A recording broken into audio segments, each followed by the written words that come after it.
Hello everyone, welcome और welcome back to my YouTube channel. If you new है please subscribe.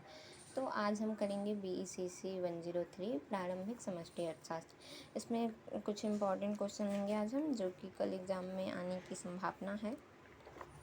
तो इसमें है मुद्रास्फीति के प्रकार को जानेंगे कि मुद्रास्फीति के कितने प्रकार होते हैं। तो पहले तो हम जानेंगे कि मुद्रास्फीति होती क्या है। मुद्रास्फीति को इन्फ्लेशन भी कहा जाता है। और तो मुद्रास्फीति जो होती है वो इसे हम साधारणतः महंगाई कह सकते हैं कि जो बाज़ार में वस्तुओं की कीमतें बढ़ जाना, तो वही मुद्रास्फीति कहलाती है कि महंगाई बढ़ जाना। कि जैसे कि आप बाज़ार जा रहे हो और बाज़ार में एकदम से प्याज का मूल्य बढ़ जाना और बहुत ज़्यादा ही बढ़ जाना, तो ये सब मुद्रास्फीति इस सब को मुद्रास्फीति बोला जाता है। तो मुद्रास्फीति को साधारण भाषा में आप सीधे महंगाई बोल सकते हो। तो अब देखेंगे कि मुद्रास्फीति कितने प्रकार के होते हैं। मुद्रास्फीति साधारण 3 प्रकार के होते हैं, जिसमें है मध्यम मुद्रास्फीति, तीव्र मुद्रास्फीति और अति मुद्रास्फीति। तो अब देखेंगे मध्यम मुद्रास्फीति। तो मध्यम मुद्रास्फीति जब सामान्य कीमत स्तर पर धीरे धीरे लेकिन निरंतर रूप से बढ़ता है। मतलब जो महंगाई है वो महंगाई पर जो है वो उसका जो कीमत है वो धीरे धीरे बढ़ती है, मतलब निरंतर रूप से। ऐसा नहीं है कि बहुत ज़्यादा, जैसे 10 रुपये का मान लो प्याज, 10 रुपये का आलू मिलता है और एक बैग 100 रुपये जो कर दिया, तो ये मध्यम मुद्रास्फीति नहीं है। जैसे 10 रुपये का आलू बिक रहा है और इसका मूल्य 10 से 15 हो गया, तो ये हमारा मध्यम मुद्रास्फीति हो जाएगा।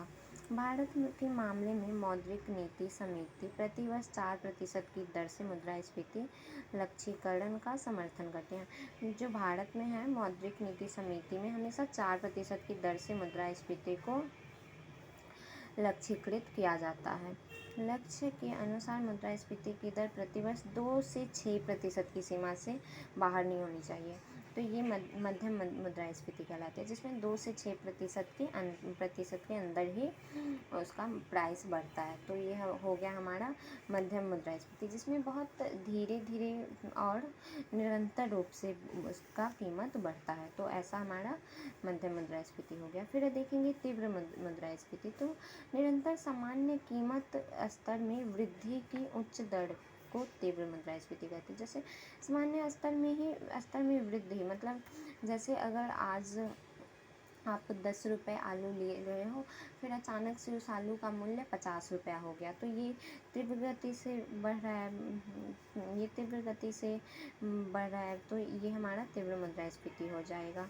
मुद्रास्फीति की दर 2 अंकों जैसे 20 से 40% आदि में और कभी कभी 3 अंक में हो जाता है। कभी कभी तो 20 से 40% कीमत बढ़ता है और कभी कभी 3 अंक यानी कि 200% उच्च हो सकता है। तो ऐसी स्थिति में हम उसे तीव्र मुद्रास्फीति बोलेंगे। यहाँ पे है ब्राज़ील और अर्जेंटीना जैसे कुछ लैटिन अमेरिकी देशों में 1970 के दशक में मुद्रास्फीति की दर 100% से अधिक अनुभव की थी। मतलब 100% से भी ज़्यादा उसका प्राइस, मतलब वस्तुओं का प्राइस कर दिया गया था। फिर हम देखेंगे अति मुद्रास्फीति क्या होती है। अति मुद्रास्फीति एक ऐसी स्थिति है जहाँ कीमत वृद्धि बहुत तेज़ी से होता है। जैसे ये एक निरंतर रूप से हो रहा था, ये भी मतलब उतना तेज़ी से नहीं हो रहा था। जैसे 10 रुपये आलू दे रहा है तो 20 रुपये, और ये अति मुद्रास्फीति, इसमें बहुत तेज़ी से मुद्रास्फीति हो रहा है, बहुत तेज़ी से कीमत बढ़ रहा है। जैसे अगर आप 10 रुपये आलू ले रहे हो तो इसका मूल्य सीधे 100 रुपये किलो आलू हो जाएगा। तो ये हो गया हमारा अति मुद्रास्फीति। अति मुद्रास्फीति की एक ऐसी स्थिति की है जहाँ कीमत वृद्धि बहुत तेज़ी से होती है। ये तेज़ी से स्थानीय मुद्रा के वास्तविक मूल्य को मिटाती है और निवासियों को स्थानीय धन के अपने स्वामित्व को कम करने के लिए मजबूर करती है। जब भी बहुत ज़्यादा महंगा हो जाएगा, मान लो 10 रुपये का आलू आपको 100 रुपये में मिलेगा, तो ये तो बहुत ज़्यादा ही महंगा हो गया। जहाँ पे आप 10 रुपये में कल आलू ले रहे थे और आज वो आपको 100 रुपये में मिल रहा है, तो ये हो गया हमारा अति मुद्रास्फीति। इसमें ऐसे बहुत सारे देश हैं जहाँ पे बहुत ज़्यादा ही महंगाई मतलब अति मुद्रास्फीति बहुत तेज़ी से बढ़ गई। जैसे मैं यहाँ पे एग्ज़ाम्पल में दिया हुआ है, देशों में अति मुद्रास्फीति कई उदाहरण हैं। 1960 के दशक के दौरान ब्राज़ील में अति मुद्रास्फीति थी। 2008 से 2009 के दौरान मुद्रास्फीति का ताज़ा उदाहरण जिम्बाब्वे है, जहाँ कीमतें एक दिन से अगले दिन तक लगभग दोगुनी हो गई। फिर वहाँ की जनता ने दूसरी मुद्रा को अपनाने लगा, अपनी मुद्रा को छोड़ दिया। मतलब देखो यहाँ पे जनता अपने धन को अपने पास मुद्रा के रूप में रखने के बजाय उसे अपने भोजन और दूसरी आवश्यकताओं पर खर्च करती थी, क्योंकि पैसे का मूल्य तेज़ी से कम हो रहा था, जिसे रिपोर्ट के अनुसार 2008 में मुद्रास्फीति के दर का अनुमान लगाना असंभव था।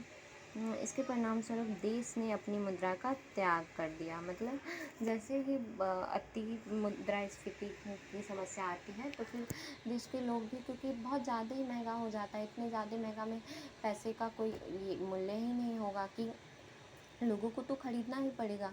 तो ऐसे में देश के लोगों ने वो मुद्रा को त्यागना ही अच्छा समझा। तो ये था हमारा अति मुद्रास्फीति। तो मध्यम मुद्रास्फीति में निरंतर रूप से प्राइस बढ़ता है, तीव्र मुद्रास्फीति में थोड़ा ज़्यादा, और अति मुद्रास्फीति में बहुत ज़्यादा। जैसे 10 रुपये का आलू आपको 100 रुपये में मिलेगा, और तीव्र मुद्रास्फीति में 10 रुपये का आलू आपको 20 रुपये में मिलेंगे। तो ये था हमारा। अब कुछ और भी देखेंगे। मुख्यतः मुद्रास्फीति 3 प्रकार के होते हैं: मध्यम मुद्रास्फीति, तीव्र मुद्रास्फीति और अति मुद्रास्फीति। और ये सब भी मुद्रास्फीति देखने को मिली है, जो है रुद्रस्फीति। रुद्रस्फीति शब्द उस स्थिति को संदर्भित करता है जहाँ एक अर्थव्यवस्था में वास्तविक उत्पादन बहुत धीमी गति से हो या शून्य दर पर हो। अब देखेंगे कि ये रुद्रस्फीति क्या है। तो जब उत्पादन बहुत ही कम हो या फिर ना के बराबर हो, तो उत्पादन जब भी कम होगा तब बहुत ही कम अनाज रहेंगे मार्केट में, और तब वो अनाज बहुत ज़्यादा ही महंगे बिकेंगे, जिसके कारण मुद्रास्फीति इसको ही बोला जाता है। जब उत्पादन ही नहीं होगा तो उसका मूल्य ऑटोमेटिकली ज़्यादा कर दिया जाएगा। जैसे जब टमाटर किसी टाइम में बहुत कम ही जिसका उत्पादन होता रहता है तो उसका मूल्य बहुत ज़्यादा कर देता है, जिसके कारण मुद्रास्फीति देखी जाती है। फिर हमारा अपस्फीति। अपस्फीति में होता ये है कि मुद्रा मतलब प्राइस कम कर देना। जैसे 100 रुपये का प्याज मिलता है और उसको 10 रुपये में उसको 50 रुपये में या फिर 30 रुपये में ऐसे कर देना, वो हमारा अपस्फीति है। अपस्फीति एक ऐसी स्थिति है जहाँ कीमतें लगातार गिरती है या उनमें गिरने की प्रवृत्ति होती है। यह तब उत्पन्न हो सकता है जब कुल मांग कुल आपूर्ति से कम हो। जब कुल मांग कुल आपूर्ति से कम हो मतलब उसकी मांग बहुत कम हो और आपूर्ति बहुत ज़्यादा हो, मतलब उत्पादन बहुत ज़्यादा हो रहा हो और मांग उसकी कम हो, तब ऐसे में मूल्य बहुत ही कम हो जाता है। फिर नेक्स्ट है हमारा मूलभूत मुद्रास्फीति। अस्थायी कीमत और स्थिरता को हटाने के लिए, मतलब अस्थायी कीमत जैसे किसी वस्तु की कीमत बहुत ज़्यादा ही महंगा हो जाना, उस अस्थिरता को हटाने के बाद मुद्रास्फीति के माप को मूलभूत मुद्रास्फीति कहते हैं। जब मतलब अस्थायी जो कीमत रहती है, जैसे कि आलू की कीमत 100 रुपया हो गया है, तो वो जो अस्थिरता होती है उसको हटाने के बाद के माप को मूलभूत मुद्रास्फीति कहते हैं।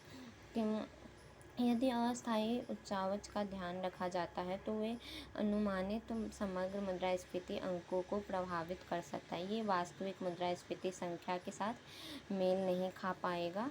इस संभावना को ख़त्म करने के लिए मूलभूत मुद्रास्फीति को अस्थायी झटके और अस्थिरता को हटाकर वास्तविक मुद्रास्फीति का आकलन करने में उपयुक्त माना जाता है। ये बहुत ही आवश्यक है, क्योंकि बहुत ज़्यादा ही प्राइस को अस्थायी कीमत को इस अस्थिरता मतलब स्थिर करने के लिए उसके बाद जो मूलभूत मुद्रास्फीति मापी गई जो मुद्रास्फीति होती है, ये बहुत ही आवश्यक होता है, क्योंकि ये मूलभूत मुद्रास्फीति बाज़ार को बैलेंस करता है, बराबर करता है। तो ये हो गया। तो ये इसे आप लोग अच्छे से पढ़ लेना कि एग्ज़ाम में अगर आए तो आप लोग इसे अच्छे से लिख सको। Okay guys, thank you and thank you for watching and all the best to all. Please like, subscribe and share. Thank you.